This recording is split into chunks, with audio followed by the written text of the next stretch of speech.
Hey guys, this is Lisa. Welcome back to my channel, NYC Gal Out. Okay guys, of course, if you follow me like that, you know that I do my visuals late at night so that I don't get any interruptions, especially with my baby. So this is why I'm looking the way I'm looking. That's why my videos usually get uploaded very late at night or early in the morning. I'm talking about 3 in the morning. But anyway, guys, we are talking Beverly Hills, the latest episode. And before we get into it, guys, you already know the drill. Don't forget to like, follow, subscribe, leave me a comment. And if you guys haven't checked out the pod, head on over to my Spotify podcast, NYC Gal Out.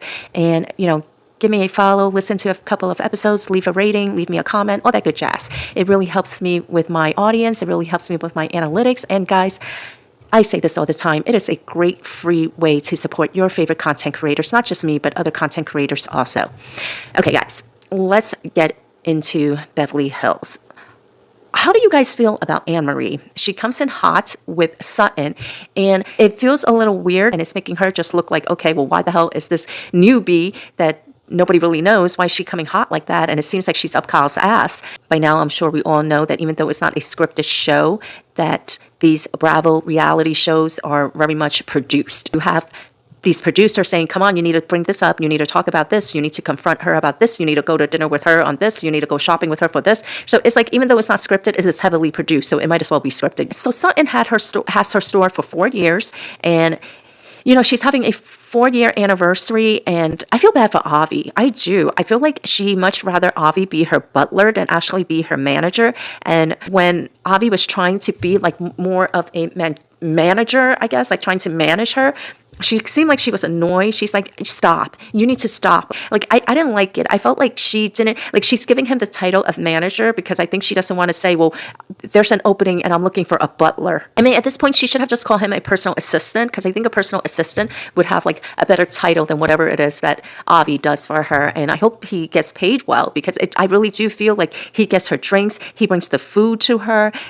I don't feel like she actually legit wants him to manage anything. I think she just needs somebody to film. And Avi is the person that she chose, but that she's more comfortable having him at a status that is not very prestigious. I mean, I don't even know what to call it. She has her events, and then everybody arrives. Kyle brings her sister Kim, and Sutton is like, I know why Kyle's bringing Kim because she wants to show me that she has a sister that she's close with. Because in the last week episode, she hit below the belt saying something like, oh, you don't talk to any of your sisters, or none of your sisters like you, or some shit like that. So it was a below the belt comment, and I really enjoy the artwork that they showed of Kim's. It looks so nice. And the fact that she says something like, oh, I just take markers and draw on my wall. Art is very therapeutic. I don't think people realize how therapeutic art is. I felt like this episode was really boring, and it was a little bit too heavy for me, and I felt like it was heavy because when Kyle started crying over her best friend since they were both 7 years old. They've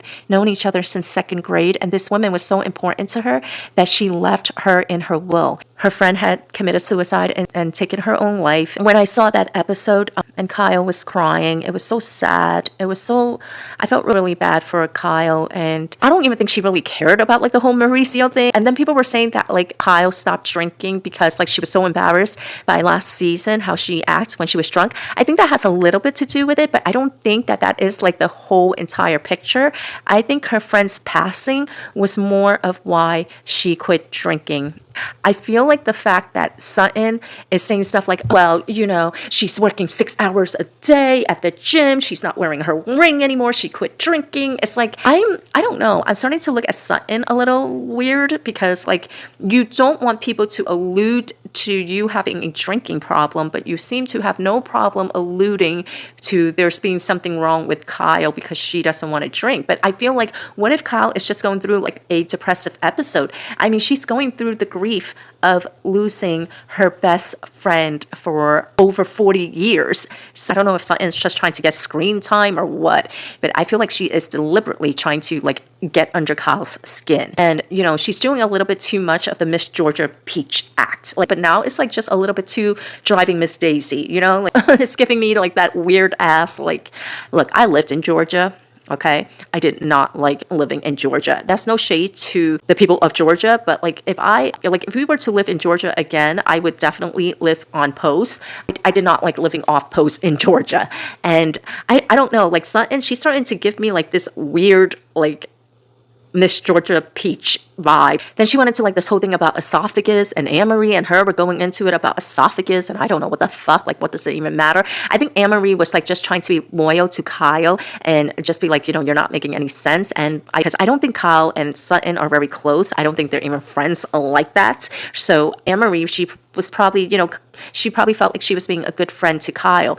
But Annemarie is a little weird. In her confessional, she was saying like, my husband told me I'm a solid 8.5. And it was like, she seemed proud of it. Like, I think what she was trying to come across was that, you know, she loves her husband for being real, right? I think that's what she was trying to portray, or like, oh, you know, my husband is genuine. Like, he's not the type that just talks bullshit just to say something or just to flatter you. I think that was like what she was trying to express, but it didn't come out right. Like, it was kind of like very cringe, because it's like it came out kind of like her bragging about her husband basically thinking she's second best. I did sort of get what her intention was, because I don't think she would like purposely try to embarrass herself like that. It was weird. I don't know if she just like put her foot in her mouth and she was like not saying it correctly, but like she actually made her husband look bad, because it makes her husband look like an asshole. And then we see like the upcoming trailer, Crystal like ends up like with a IV needle in her arms in an ambulance, and she has like an oxygen mask on, and then there is like some sort of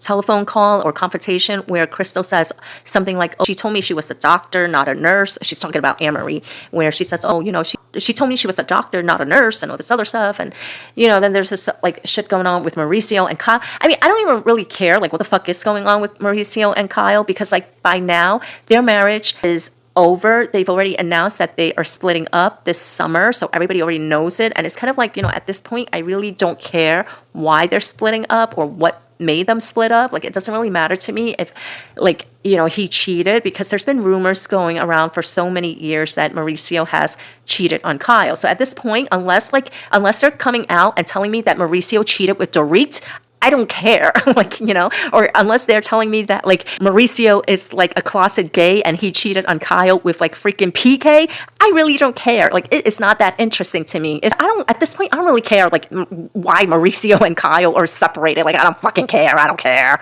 You know, like who cares?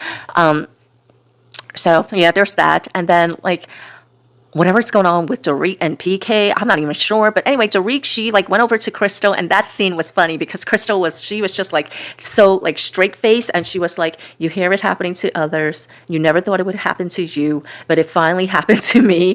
And, you know, of course, if you guys watched the franchise, then you know that Dorit is a talker. Like, I'm surprised Dorit doesn't have a podcast, because like, Dorit, you love talking so much. You could just like talk into a microphone, and you could just like talk to whoever is like tuning in onto your pod, and you could just talk away, girl. Like, just talk. You're like, they would love you. Like, well, I'm surprised she doesn't have a podcast. I feel like every Bravo levity has a podcast. So it's like, girl, just talking to a microphone, make some money. You know, like all of these. And look, Andy says it himself. Like, a lot of these housewives, they don't make plans beyond housewives. And they're not in a very secure job. Like, he has come out multiple times and said this. He said it on his podcast. He says it in interviews. He says it on, if you guys have read any of his books, he's like, he literally wrote it out in words and letters where you could just read it, you know, like, so it's like, I feel like Dorit, you know, that is very sound advice, that, you know, you need to do something else beyond your housewife paycheck. So look, she likes talking. She should just have a podcast. But I thought that scene was really funny, because you saw Crystal's face and she was just like, I'm bored. And then like, you know, editing, oh my goodness, you know, they were showing Dorit with her motor mouth, and she was talking, and Crystal's just like, oh my God. Like, she, you know, she wasn't really replying or responding, and she was just kind of like spacing out and all this other stuff. So it's like, it was funny. I remember one reunion where Dorit was talking so much that Andy Cohen was yawning. You guys remember which reunion I'm talking about? But he was like legit yawning. I mean, and that was pretty much the episode. It wasn't, I felt like there wasn't much going on. It was a boring episode to me. I hope the next one is better. But yeah, that's it, guys.